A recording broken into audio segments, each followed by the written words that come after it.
Good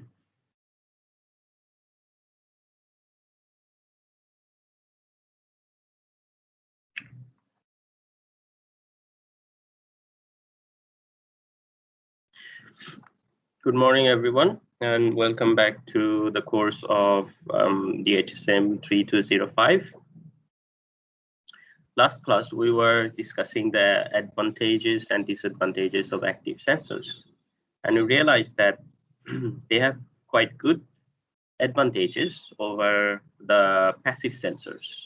And one of these notable advantages are weather independence,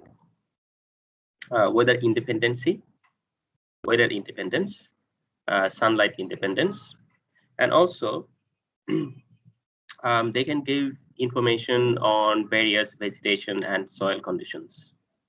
However, at the same time, we also talked about the disadvantages of the sensors.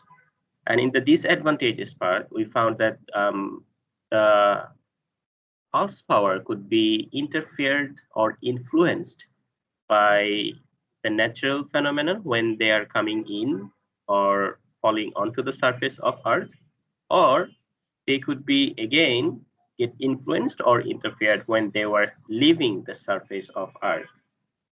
And in the later part, when they are leaving the surface of Earth, that is after getting the reflected, when they are going back to the sensor or going back to the atmosphere, they could be interfered by the energy source which are located on the surface of Earth. So there goes. There are the interference is twofold. You have to remember that. And then in terms of the analysis, we also talked about another disadvantage, which was that radar signals do not have any spectral characteristics like optical sensors or optical signals like red, green, blue, near infrared, ultraviolet, and so on. Furthermore, the analysis, therefore, is quite complicated. Excuse me. And also cost intensive because it needs higher computing power and it needs higher skill to process these radar signals. After the passive sensor, today we are going to talk about, after the active sensor, today we are going to talk about passive sensor. And passive sensor, as I said earlier, in the passive sensor, the satellite doesn't have any energy source built within. It relies on the energy source from the sun. So the sun radiates the energy, that energy travels through the space, then gets filtered at the atmospheric level, and then falls onto the surface of Earth and gets reflected back to the atmosphere, and eventually reaches or fragments of it gets recorded at the sensor of the satellite or any other device. So since the energy source is the sun, so what it does is, or rather I should say what happens is that the energy gets filtered at the atmospheric level. That means when energy comes in, only the visible lights they can get in.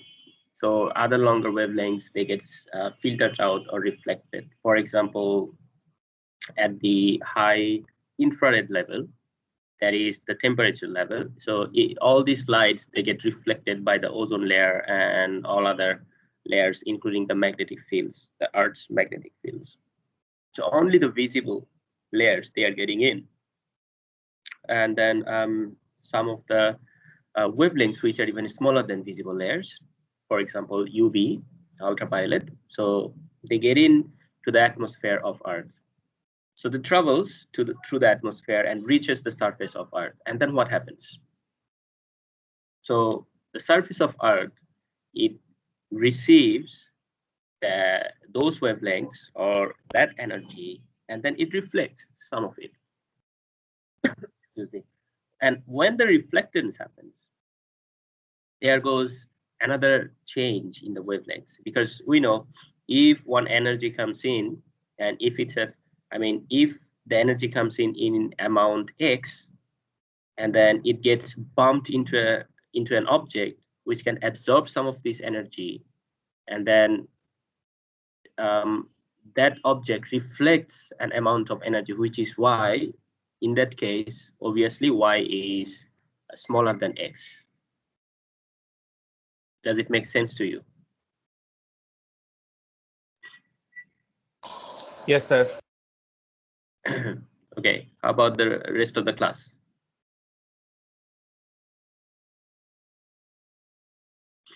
Yes, does it make sense? Or you have any question? Okay, silence. So since all of you are silent, I think you got it. So what happens? I said that the energy which left the surface of the object, in this case, this is the Earth's surface, that is Y, and Y is less than X. Why? Because the X is the energy that came from the sun. Okay, so this is X. This is X and this is Y. So now Y is less than X. So since Y is less than X, that means the energy disparity or the difference is because of the wavelengths. Because we know if you have shorter wavelength, then you have higher frequency. And if the frequency is high, you are containing more energy. So that means if one wavelength came in this size, now that wavelength has turned into this size. They have increased, right? So of course, the visible lights are getting detected at the sensor level. So we have blue, green, red. At the same time, now we are getting near infrared. Near infrared has longer wavelength than any red band or wavelengths. Those are in the red spectrum. And why are we getting this near infrared? Because the wavelength has increased. The energy which came in red after getting bumped onto the surface, okay, now they transformed into near infrared, for example, or the energy that came into near infrared, they are being released as near infrared. So that's it. So this is what happening from the energy of sun. And sorry, and after this near infrared, we have middle infrared, MIR. Okay, sorry. So this is what's going on. These 1, 2, 3, 4, 5, 6. There are 2 MIR bands, so we can say this is 7. Total band is 7. 1, 2, 3, 4, 5, 7. 7 bands. And then Landsat can, I'm talking about Landsat because this is in the example, and Landsat could also detect 2 in the latest Landsats. It can also detect 2 thermal bands, which are known as thermal infrared, TIR. So how Landsat is able to detect all these thermal bands? The thermal infrared cannot get passed through all the filters that we have at the atmospheric level. So what's happening is the object, in this case, the surface of Earth is absorbing this amount of energy, right? From these 2 wavelengths, that's 1, and this is 2. From these 2 wavelengths, you can see that there is a difference of the wavelengths. That means there is a difference of energy. This amount of energy has been absorbed by the surface of Earth. So what happens to an object when it absorbs some energy? It gets warmed up. It heats up. Yes, it heats up. So it heats up, and then what it does is radiates some of its energy again back to the atmosphere. So in this case, that energy is in thermal infrared form, or that energy is in infrared wavelength. Okay, but these wavelengths are a little bit longer. Why? Because they are releasing temperature. So that's why on a sunny day, if you step on a road, on a concrete road barefoot, you will feel it's very hot, because that that concrete is normally gray or black, so it can absorb more energy. that is more sunlight. So when it absorbs more sunlight and more infrared or middle infrared, then it gets heat up very quickly. And once it gets heated up, so at some point it cannot hold onto the energy that it has. So it starts to release some of the energies. Okay, and it releases the energy into the the heat form. Okay, or in temperature form. So that's how the Lancet is able to detect. I mean, it's designed, not able, but designed to detect these thermal infrared. But then here comes the interesting part. We have this atmospheric level on, the atmospheric level in this region, right? The satellite is outside of the atmosphere. It's in the space. So now, here comes the interesting part, which we were talking about in climate change. So the interesting parts are, do you remember that when I said when the energy of sun comes in, so the sun is not here, sun is outside in the space. Sorry, the sun is here. So the energy the energy of the sun when it comes in, all the longer infrared energies, they get reflected back from the ozone layer, clouds, and all other things, right? So that means if the energy is in longer form, let's say in the thermal infrared form, they cannot pass through this protective barrier or atmospheric barrier of the Earth, right? So that also includes all the carbon molecules, methane, and all other, and also GFCs,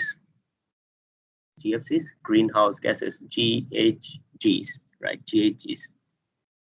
So similarly, what happens is when the surface of Earth releases that energy into as heat, so they travel back.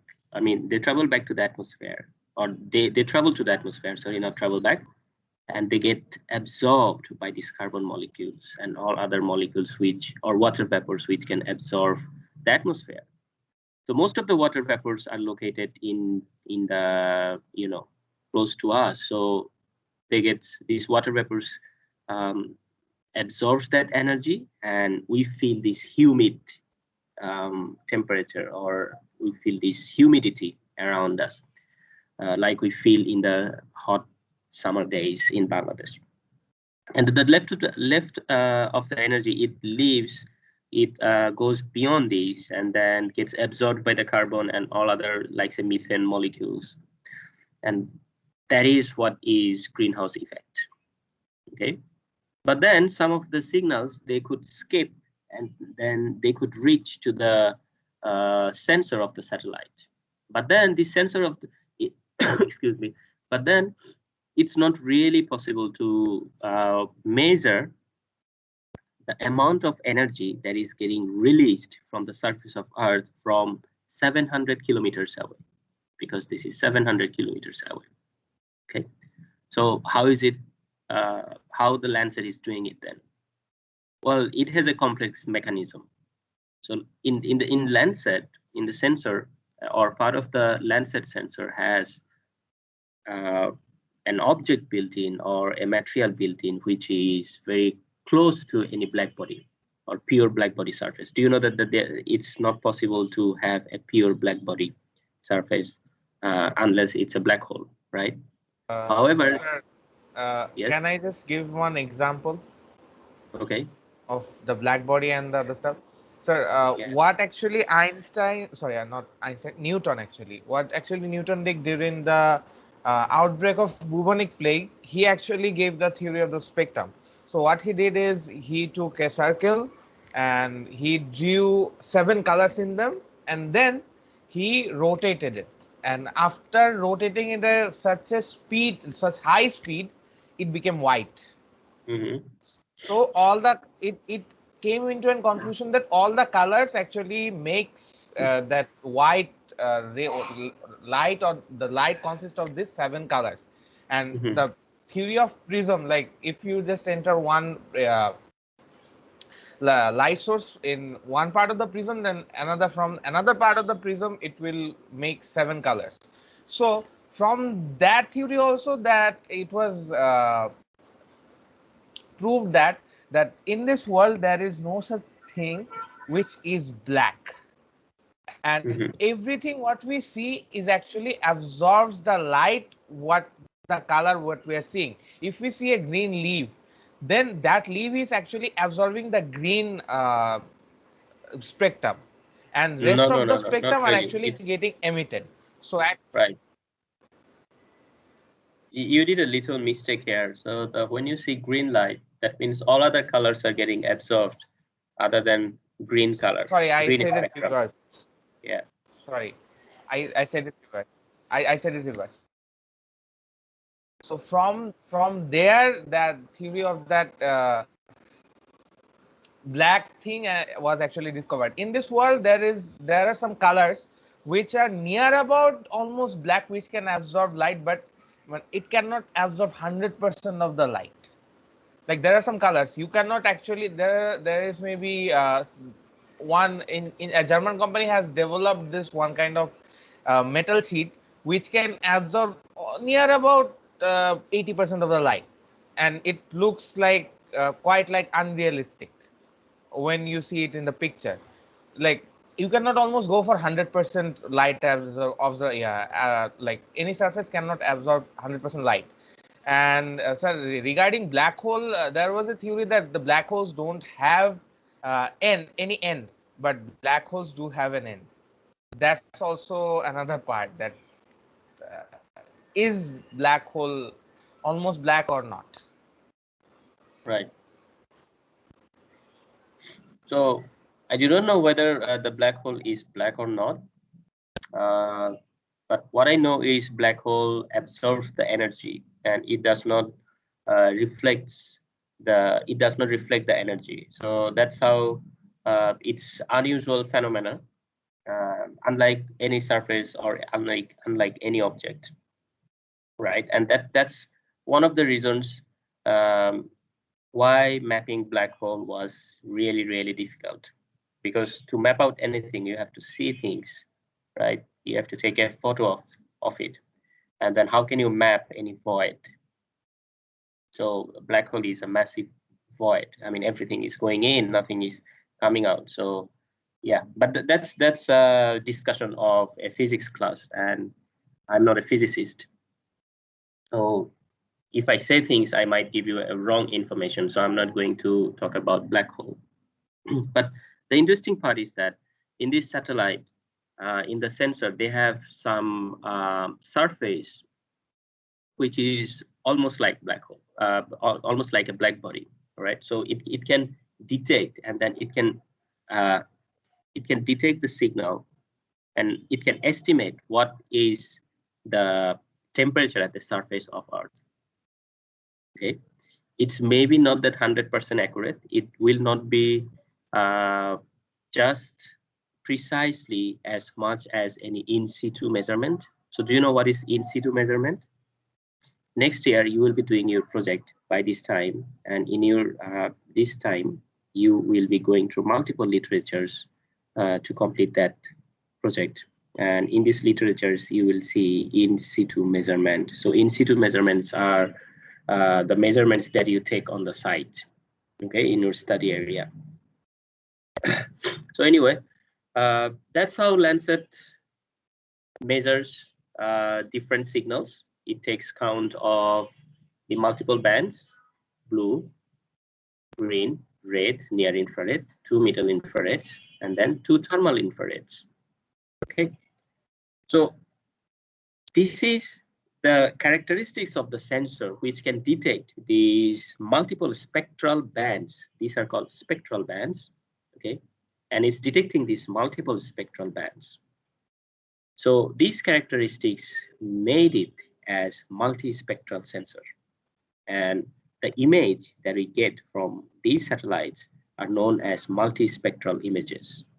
So these are called multispectral images, and the sensor is called multispectral sensor. So we may ask, Is there any other multispectral, I mean, is there any other sensor other than multispectral sensor? I mean, is there any other optical images?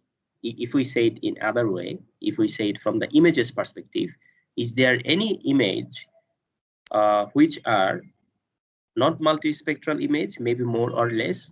Then the answer is yes, there are hyperspectral images.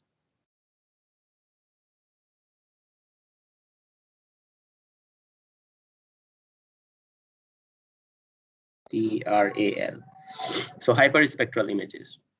And I think your Nilufer madam did her study on, no, sorry, Nilufer madam didn't do her study on hyperspectral, I don't think that.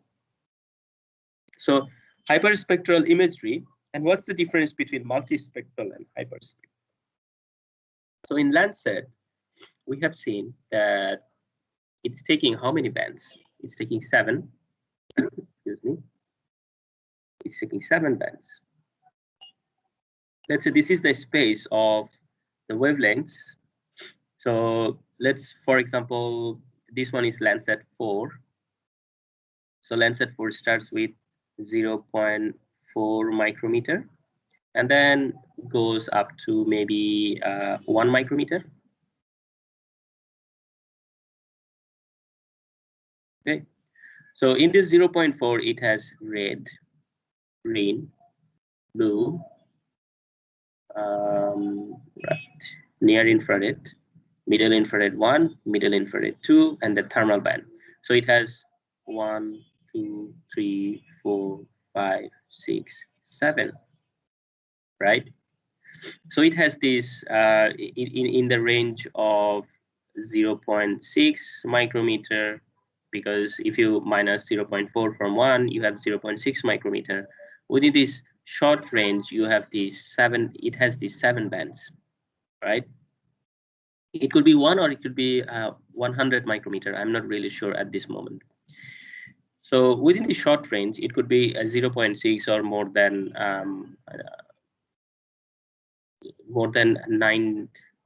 90 point something, okay, micrometer. So what hyperspectral images or hyperspectral sensors they do is that within this short range, they divide the entire spectrum into much smaller classes. Okay, so you have 7 bands within this spectral or wavelength range, and any hyperspectral sensor or image will have, let's say, 200 bands, spectral bands within this space. Okay, so the amount, whether it has 250, 500, or 700, doesn't really matter. What matters is that, remember, so I think, if I'm not wrong, then in hyperspectral images, every spectral band has a width of 0.2 micrometer. It could be 0.2 or 0.02. It could be 0.02 or 0.2 micrometer. Okay, I would ask you to Google it, that what makes a hyperspectral sensor, or what makes an image hyperspectral image. So they will tell you a lot about number of bands, but number of bands doesn't really make one hyperspectral image as hyperspectral image. Of course, if you have, you see, hyperspectral a lot, if you have a lot spectral bands, then it is hyperspectral images, but they have also one unique characteristics, that is the width of the band. Every width of the band is very, very small. Okay, very, very small. I think it's 0.02 micrometer would be. Just have a Sir, Google. 10 to Yes. 20 nanometers, sir. Sorry? So it's 10 to 20 nanometers. Yes, so 10 to 20 nanometers is the, so you have is 0.02, right? So you know how? Because 10 sir, divided by 10 divided by 10 or 10, sorry, 100 maybe. 1000. 1000. So 10 divided by 1000 is becoming 0.01 101. or 0.02 nanometers, just like I said. Okay.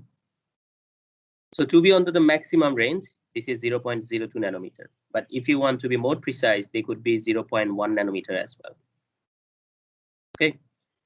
So that is the hyperspectral images, or that is what hyperspectral sensor do. So in future, if anyone asks you what's the difference between multispectral and hyperspectral, you have 2 points to answer. 1 point is the number of bands. Number of bands are significantly higher in hyperspectral images.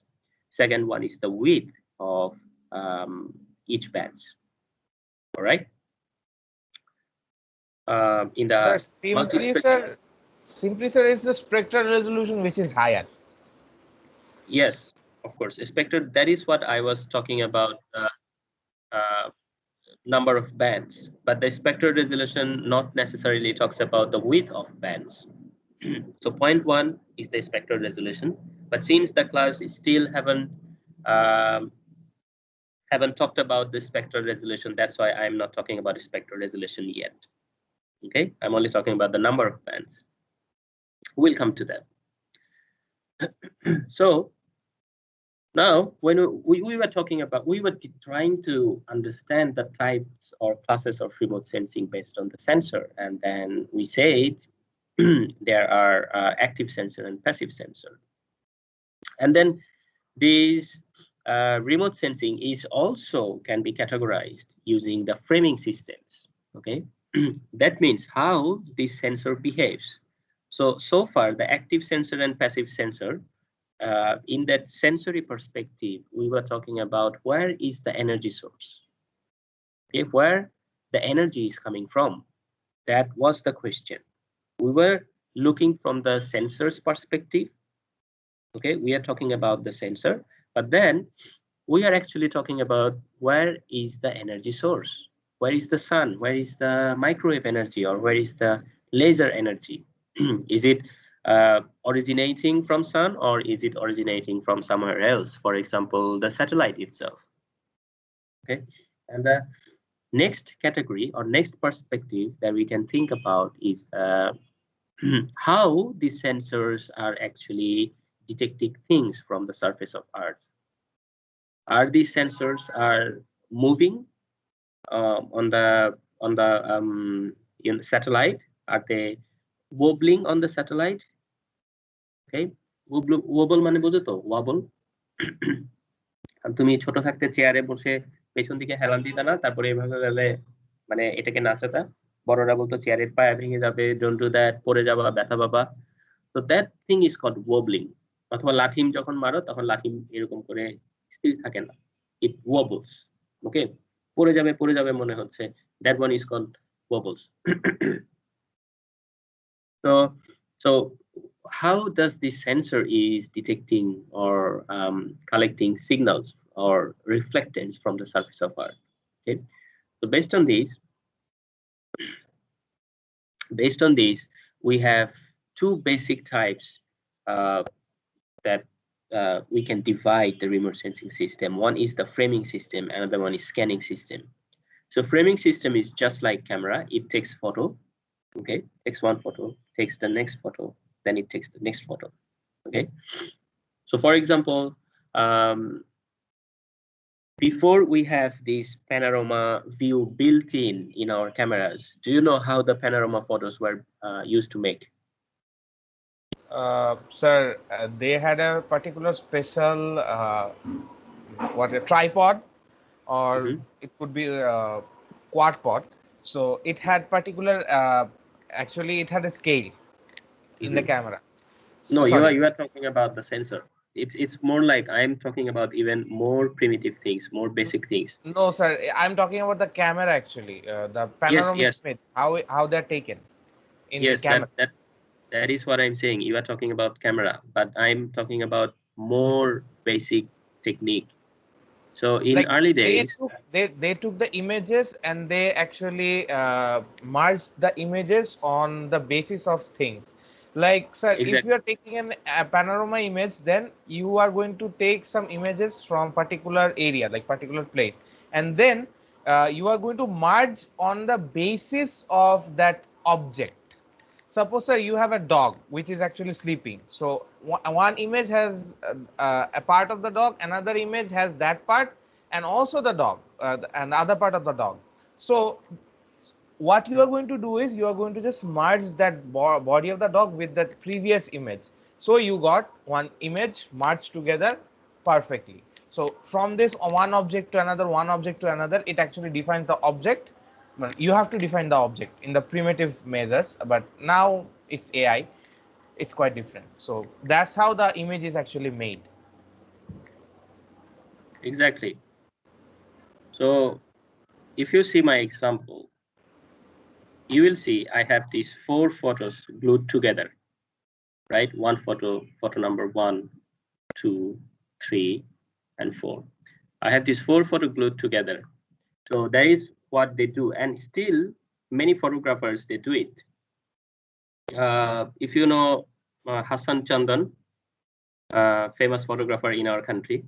So a few days back, he posted a photo, I think it was he or someone else.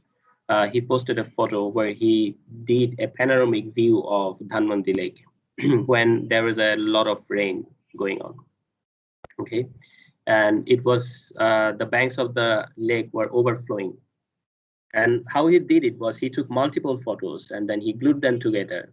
And then because in a DSLR camera, the camera might not have any built-in panoramic view, unlike our mobile phones.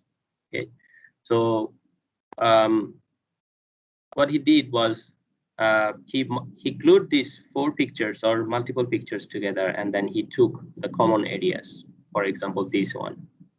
So ultimately, if you now divide all these 4 photos from it and takes only the middle point of all these, and then joining them together based on some common areas, for example, in this region, okay, the common areas of these overlaps, then you have a panoramic view. The framing system works just like that. You take photo number 1, the satellite is moving in this way, or your I don't know, airborne device is moving in this way. That's your path. Okay, this is the path that you are following. And then it takes one photo, it takes another photo, it takes another photo, it takes another photo. And then when you join them together, now you have a perfect photo along the path. Okay, so that is called framing system. It's just like camera. At a time, it takes a single photo. All right. Or rather, I should say it takes a single image. On the other hand, scanning system, what it does is it has these sensors built in. Okay, and these sensors have very small diodes. Excuse me. And the sensor, what it does is it moves. The sensor can move. It can move forward or it can move sideways. And when a device is moving on, let's say this is your satellite, and then this is the sensor here. So the sensor could move in this way, and then it also could move in this way. So by moving left and right, it can detect the areas when it's moving in this way. When it's moving forward, it can detect the areas, okay? Or if your satellite is like that, and you have sensor, and you are moving on the right side, on the forward, and this sensor could go forward and backward, then you will be detecting all these regions, and then the sensor will be moving forward. Okay, so we will be discussing this in our next slide. So just for now, know that there are 2 another types of remote sensing based on the how they capture the signals. One is the framing system, which takes a whole picture and then move on to the next point and takes another picture or another image. On the other hand, the scanning system is just like scanning. It keeps on scanning. Okay, it continuously collects the signals and continuously keeps recording the signals. Okay, for example, the scanner that you have, any photocopier machine or in a scanning machine, it continuously scans things instead of just taking a single photo. Okay, if you have done any photocopy without using the lid, you will see there is a very white light comes in from top, and then it goes from left, and then it goes on the right. And while doing it, it actually scans what's on the surface. Okay, and then it sends the signal to the printing machine, and then printing machine prints out that signals one by one. And that's how photocopier machine works. The photocopier machine does not take the entire photo of the document at once. It scans the document and then prints the document. Right. So in satellites, normally instead of having framing systems, we have scanning systems. Right. Okay, so scanner types, and these scanners, they could be of two types. One is whisk broom, another one is push broom scanner. So whisk broom scanners, they are they are also known as mirror or cross track. Okay, and these are the scanners that I talked about for this image. Okay, sorry, this one, first one is the whisk broom scanner. How? So whisk broom, what is whisk broom? In your house, do you have any broom to clean your house?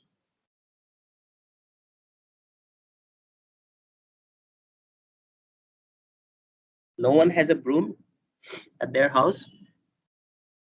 Yes, sir, we do. We do. You do? What sort of broom do you have? Sir, sir একটা sir মানে solar আরেকটা sir ফুলের একটা solar আরেকটা কিসের? ফুলের। Sir, মানে I do have the whisk ফুলের broom. ঝাড়ু বলি যে স্যার মানে লোকাল ভাষায়। এখন স্যার ওটা মানে আমি শুদ্ধ ভাষায় কি বলে স্যার জানি না ঠিক। আমিও জানি না, আমিও ওই সোলার ফুলের ঝাড়ু বলেই জানি। আচ্ছা স্যার এখন সো এই সোলার ঝাড়ু এন্ড ফুলের ঝাড়ু দিয়ে আমরা কিভাবে ঝাড়ু দিই? Do we go left and right? No sir, আমরা we start pushing. We start pushing this ঝাড়ু.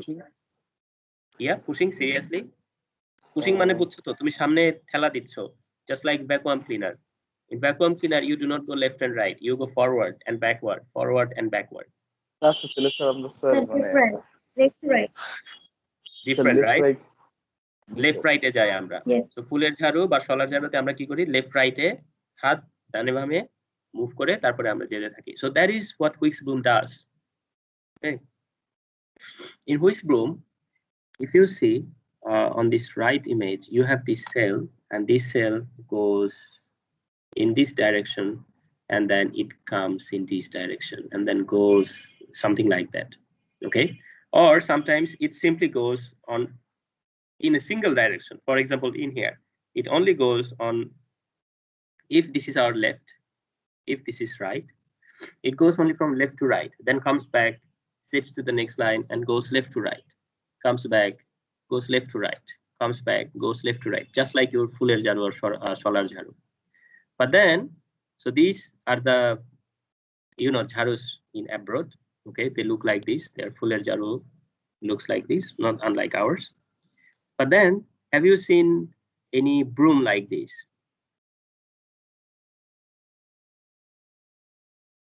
Which is sort of look like brush. আমাদের দেশে এটা দেখা যায় তো, মাঝে মধ্যে দেখা যায়। Especially in institutions when you have to do a lot of cleaning in offices. Sometimes I have seen the cleaning guys, they come in, or the cleaning lady comes in, and then they clean using these sort of equipments. Okay, so these are called push broom.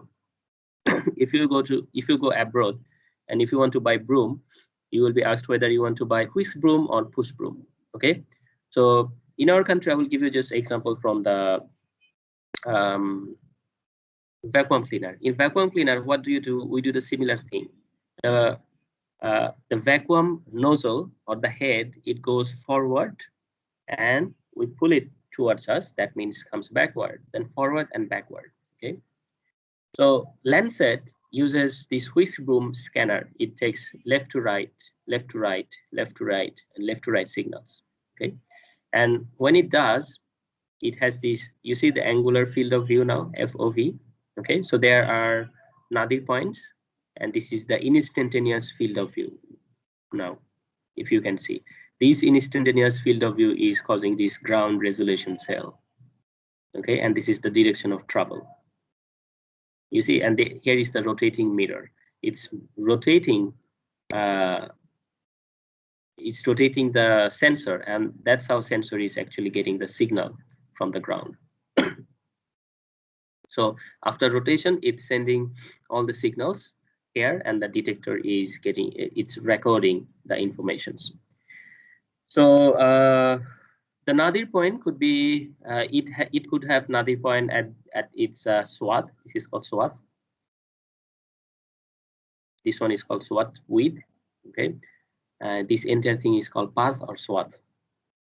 So the nadir point might be located at this point, but if we think of yeah, so it's located along the swath. This is, you see the swath width. And on the other hand, push broom, they are also known as along track. So this one has an array of diodes. Okay, so you see the multiple diodes are responsible for each ground resolution cell, and it can detect all these cells just at a time, unless this one, unless the whisk broom sensor.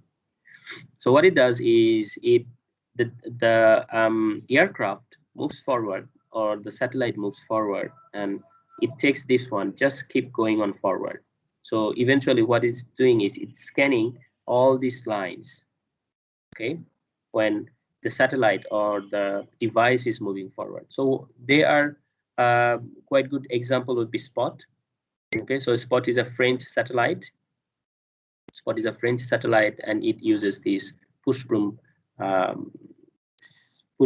sensor technology. Okay, so the direction, they could be, it can move on nadir or off nadir as you request. For example, just imagine this aircraft is wobbling or it's taking a turn. So when an aircraft takes a turn, it gets a little tilted, right? Tilted মানে বুঝতে একটু কাত হয়ে যাচ্ছে, ঠিক আছে? এখন satellite airplane যদি কাত হয়ে যায়, তখন কি সে তার নাদির পয়েন্টে কোনো সিগন্যাল নিচ্ছে? No. Why? Because the sensor has also moved towards this direction. Now, instead, it's taking image of this region. Okay, so এটা কিন্তু off nadir হয়ে গেল. This is nadir point. So this is on nadir. Nadir মানে কি? Perpendicular ভাবে নিচ্ছে, এটা সমকোণ তৈরি করছে সারফেসের সাথে। Okay, so that means on your request it can take off nadir or on nadir images. So তুমি যদি এখন স্পটের ওখানে রিকোয়েস্ট পাঠাও, ঠিক যেভাবে যে আমরা হলিউডের মুভিতে দেখি, সিআইএ বলছে বা এফবিআই বা সিআইএ যাই হোক না কেন, তারা বলছে বা ইন্টেলিজেন্স বলছে I want the satellite in this Afghanistan this point, and তারপরে দেখা যাচ্ছে যে স্যাটেলাইট পৃথিবী ঘুরে এসে এরকম আঁকা বাঁকা হয়ে তারপরে ওই জায়গায় বাঁকা করে একটা ছবি তুলছে। Okay, so you are sending the request to the satellite and then asking it to take a photo which is off nadir, directly তার নিচে নাই, একটু সাইডে আছে, দূরে আছে, ওই ছবিটা নিতে বলছে। That is possible in this push broom sensors, whereas just in the whisk broom sensor like Landsat, it is not possible. So it takes always at one point. তার একটা নাদির পয়েন্ট আছে, সে যেদিক দিয়ে উড়ে যাচ্ছে ঠিক ওই জায়গাটাতে সে ছবি তুলে যাচ্ছে। It cannot take photos which are off nadir. Okay, অর্থাৎ দূরে কাত হয়ে তারপরে দূরের দিকে তাকিয়ে সে ছবি নিতে পারছে না। So some of the things that we have to know when we are talking about it, we are almost at the end of the types of remote sensing. Then we will move into more interesting stuff very soon. So a few things that we need to know is the flight line. So flight line is the path that you follow. So in this example, this aircraft is moving in this direction. So this is flight line. Okay, the direction known as flight line. So the scan line are the line along which sensors scan the ground. So this one is the example of whisk broom. So in this example, the sensor is scanning from left to right. So if this is left, it's scanning from left to right. Okay, so that is what you are seeing here. It's moving in this direction. So these lines are called scan line. And you will have this scan line correction error, or SLC error. I will write it here, SLC error. Don't forget about this. SLC error is happened in Landsat 7.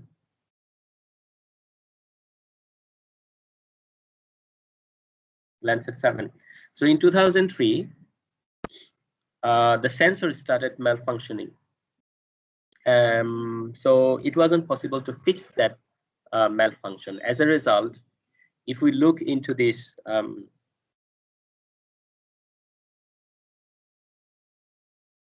let me show you. I'm going to share my entire screen in that case.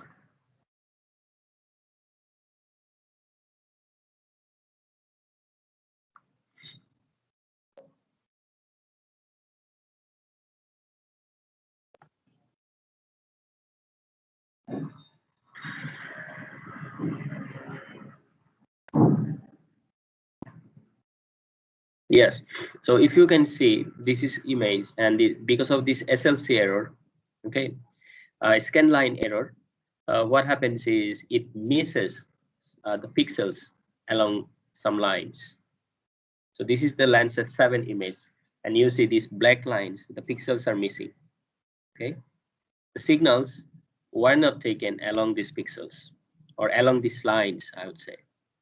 Okay, so that's SLC error. If the SLC error were not happening, then we would have an image like this.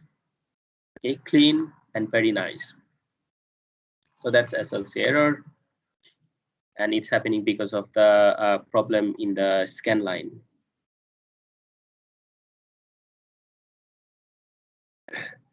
So ground resolution cell, we already talked about it. Ground resolution cell is a cell of these, okay, every single pixel, which is being made of instantaneous field of view. So when the sensor is looking through one instantaneous field of view, it's the surface that it's detecting the ground resolution cell. And this ground resolution cell, when we have, for example, we get one image like this, and then one ground resolution cell, for example, this one. So in our image, we call it pixel. This pixel corresponds to this ground resolution cell, and this ground resolution cell is formed because of this because of this instantaneous field of view. Okay, so three things are tied together: instantaneous field of view at the sensor point, ground resolution cell in reality, and then pixel in your images. And the SWAT is the amount of ground that the sensor or the satellite can see from the orbit. So in this example, this is the SWAT. Okay, this is the SWAT width, and this is the SWAT that satellite can see. For example, if this is Landsat, and if this one, if this is Spot, then this is the SWAT width, and this is the SWAT that Spot can see. I think you understand. That's the SWAT. Okay. All right. So we are at the end of the class. I have 3 images to show you, and you can tell me what do you think they are. What do you think this image corresponds to?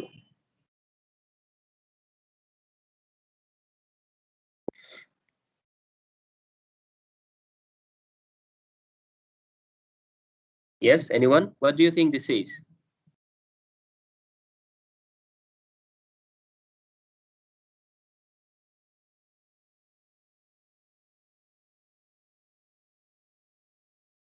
কারোরই জানা নাই? এটা কি হতে পারে? এটা কি কেউ ছবি এঁকেছে? ক্লিয়ার ওয়াটার বডি নোটিস করা যাচ্ছে, বাট বাকিটা অ্যাকচুয়ালি মানে ক্ল্যারিফাই করা যাচ্ছে না। মানে একটা স্ট্রিম আছে। Actually, stream আছে, right? I mean, this one looks like a stream, isn't it? Then Yes, sir. this sort of looks like stream or something else. I mean, you see, they are thinning at this point. This one seems like a delta, Yes, sir. right? But then what is Yes. this? This one, they seem like vegetation to you? So the green color usually denotes vegetation, so that would be my Right. first guess. Yeah. And what do you think these could be? But this image looks very nice, isn't it? Yes, sir. This is kind of Yes. aesthetic. Or do you disagree? So So this this is kind one of aesthetic. is- I like this. Sorry. I said this has an aesthetic appeal, even though I don't know what this image stands for. Okay. So this one is actually, I think, it's in Nigeria. I forgot. Sorry, Namibia. Right. So this one is Ugab River, Namibia, and these are mineral deposits. So if you go to this Ugab River, Namibia, along its banks or in the surrounding region, you will have these large amount of mineral deposits. Okay, and in reality, they look like this, just plain. I don't know what would you call this color is? Brown, gray, something like that. Sorry, brown, gray, or something like that. Okay, excuse me. Excuse me. But then you take a satellite photo of it, and then you start to analyze these bands, and then you have excuse me, you could come up with this sort of image. I mean, not you could come up, this image will be created automatically because of using different bands together. And from this image, you can identify what sorts of minerals are deposited onto these geological, entities. Okay, so this is very interesting. Why is it very interesting? Because this is a large area, and it's in reality, it's very rocky area. So that means it's going to be hot, and it's in Africa, so it is hot. And then if you go there, it's very difficult to survey, isn't it? So very difficult to survey this entire region, to cover this entire region. See, it's very large. Okay, but then if you take a satellite photo, it's not that difficult anymore. Rather, it's very easy, because you know the signals of all the minerals. So if you compare the signals with the corresponding minerals, I mean the signals from the images with the minerals that it corresponds to, then you can easily find out what minerals are deposited into the geological entities, different geological entities throughout this region. So you might say, okay, we have mineral number 1 here, mineral Y here, mineral X here, and so on. Okay, so quite interesting. And what do you think this is? Of course, there are some water bodies. We can see that. This one might be airfield. It's a very straight line. Could be airfield. These are, of course, man-made. But Sir, what this is? Sir, I'm sorry to interrupt, but are we still talking about the previous image? No, it's a new image. Don't you see a new image on your side? No, sir, because on my screen, it's still the previous image and the mineral deposits. Okay. How about now? No, there seems to be some sort of technical difficulty. Okay, in that case, let me reshare it.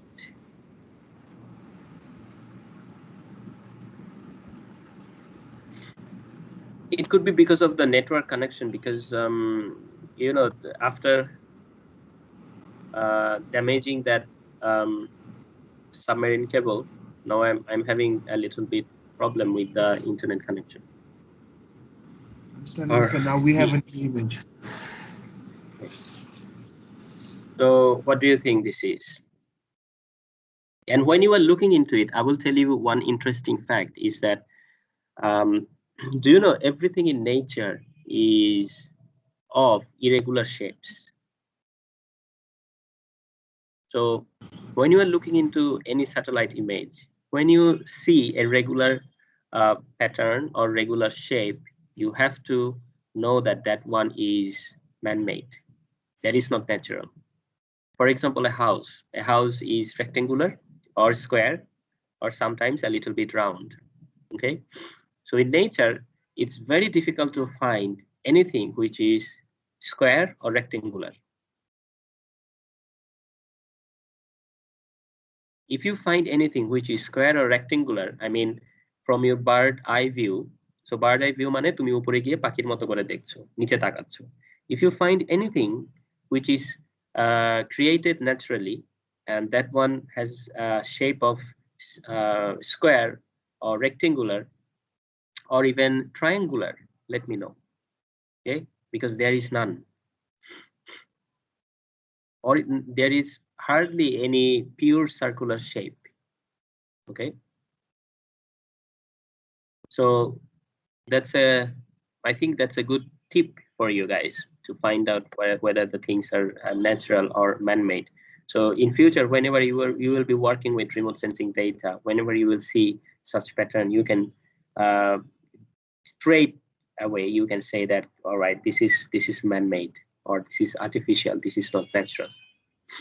The same goes for all the street networks. All the street networks, they follow some pattern, like straight line, then a little curve, then straight again, a little curve, and then straight again. Okay, so they form a network. They form a net or network which is very man-made, which has very distinctive patterns or unique or repetitive patterns.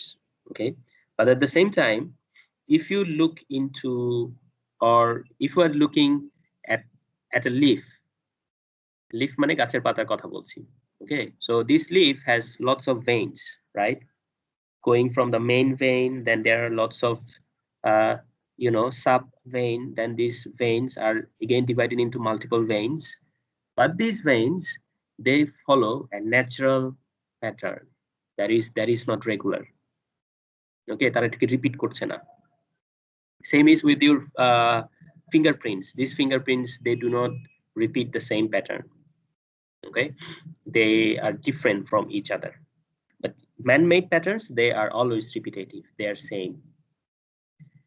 Maybe it's because of we have limited you know, the imagination, so we cannot imagine which is beyond of our limited capacity and capability. Anyway, what do you think this image is?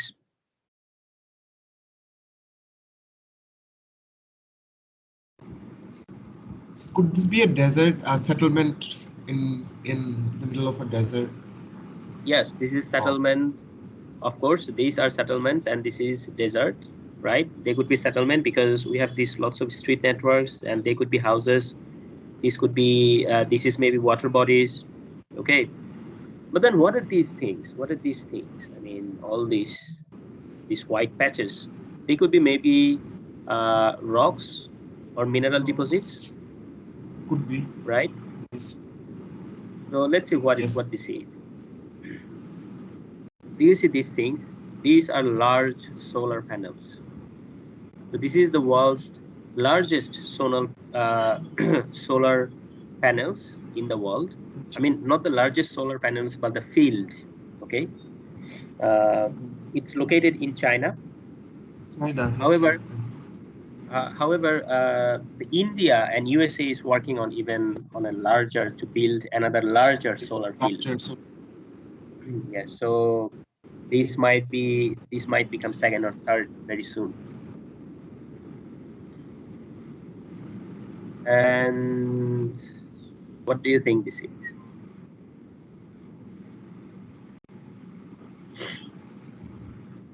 This.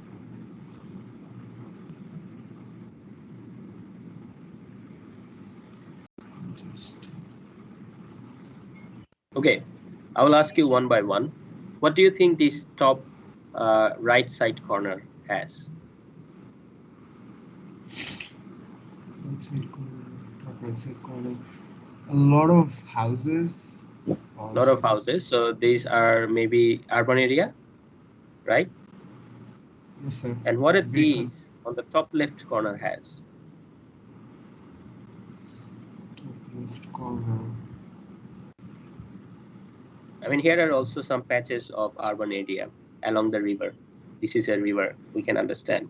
So at the downside of this river, I mean, the bottom of the river, what are these things, do you think? Or even along this river at the middle, you see these green patches.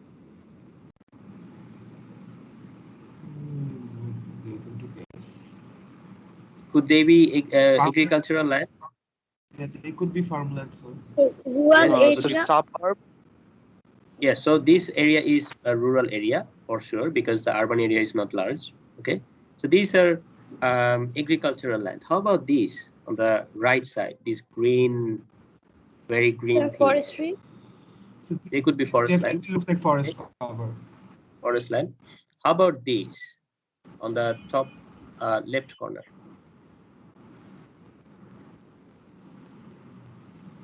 Sir, hilly areas. Hill areas, but then these roads are quite, I mean, straight. So in hill areas, they should be going like, you know, zigzag or something like that. Okay, so maybe, I don't know, but maybe a desertification is going on in this region. I mean, you see these bare lands, right? Yes, This is bare lands. This is without vegetation. And then there are little patches of urban areas, some houses, and very less vegetation. Obviously, it does not have any agricultural land like this. And also another interesting fact, if you look at the distribution of the river, this region is surrounded by multiple rivers. One river, then here is another small one connecting river, then another river going on. Do you see? So this region, this city is also built on the banks of the river. Okay, but then if you come to this region, it does not have these water sources. So we might say that, okay, so this is some desertification, or there are lots of bare land in this region. And what do you think of these little white things? Do you see these little white things on your end? Yes, sir. Like something like some small fogs, right? Yes, sir. Some They look fogging like is going. cloud. Yes, they are clouds. Okay, so these we can see clouds in this region. We can also see clouds present in this region. Okay, now I want you to draw your attention at this place. What do you think this is? This is quite large. I mean, think of all these areas. So this is maybe multiple blocks. So this one looks like a very large something. Okay, even larger than these multiple blocks. Okay, I will ask you one thing. Do you think this is man-made or, I mean, natural? So this looks man-made for some particular reason. Even though it's kind of an irregular shape, but it looks like a silo. Okay. How many of you think that this is man-made? Could you raise your hands, please?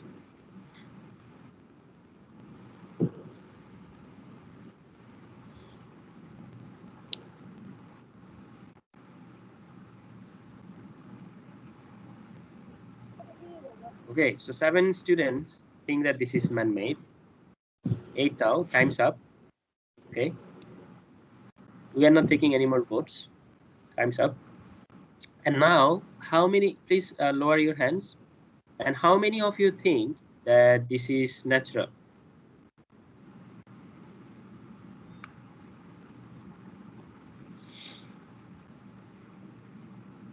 Only 2 students.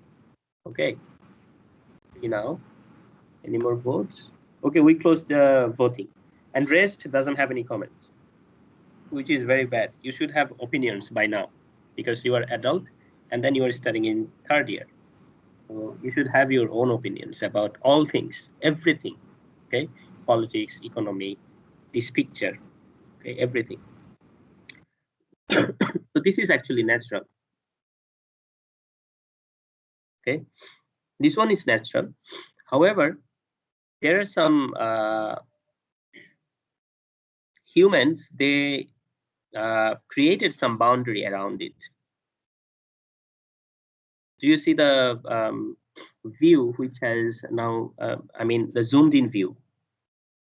Okay. Yes, sir. So if you look into this agricultural field, they sort of follow the patterns of human behavior, what human do, right? I mean, these are quite rectangular shapes, but this one does not have these rectangular views. Why? Because humans build their, you know, different things, different constructions, and different things around the boundary of this entity, and because of that, it's having a boundary which looks like man-made, but then it's not really man-made. I mean, there is some encroachment of the settlements and then agricultural land, but then most of it are not man-made. Okay, so it's a gray area. We cannot really say that it's man-made, nor we can say that it's natural.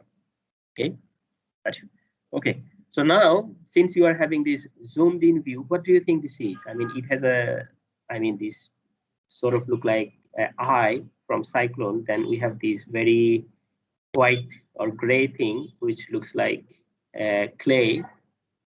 And this one looks like, I don't know, water maybe. This one looks like water. What do you think this is?